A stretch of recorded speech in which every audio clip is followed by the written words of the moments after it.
Everyone wants to make money online, and 90% of the advice out there is hype, recycled nonsense, or a flat-out scam. So let me give you the honest version, the real ways people actually earn online, and the one step almost nobody tells you about. First, the truth. There is no get-rich-quick button. Real online income comes from a real business, something that provides value. It takes a skill, time, and consistency. Anyone promising easy passive thousands overnight is selling you a course, not a strategy.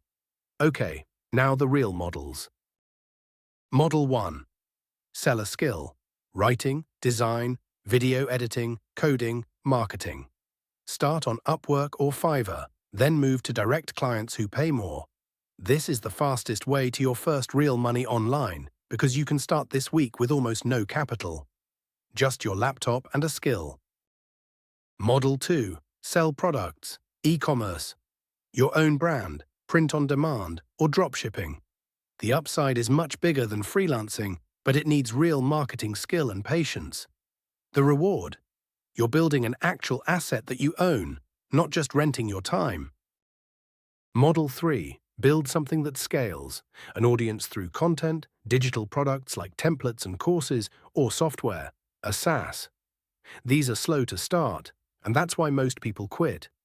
But once they're built, they scale in a way a freelancer never can. This is how you earn while you sleep, for real, not as a slogan. And here's the step almost nobody talks about. Once you start earning, you have to actually receive the money, legally and reliably. That means a real company, a business bank account, and a payment gateway like Stripe. I see people make their first few $1,000s and then lose access to it because they tried to run a business through a personal account. Don't be that person. The mistakes that keep people broke? Chasing passive income before they have any skill to offer. Jumping to a new model every single week, having no professional way to actually get paid, and buying course after course instead of just starting. Pick one model, get good, set it up properly. That's the whole game. So here's your simple first step. Pick one model that fits your skills. Get your first paying customer, just one, and the moment money is coming in, set up a real company and bank account so you can scale it legally and look professional to clients. That's the difference between a hobby and a business. Tell me in the comments which model you're starting with. I read everyone. And when you're ready to get paid like a real business, we set up the company and banking for you. Details below. Subscribe for honest guides, no hype. I'll see you in the next one.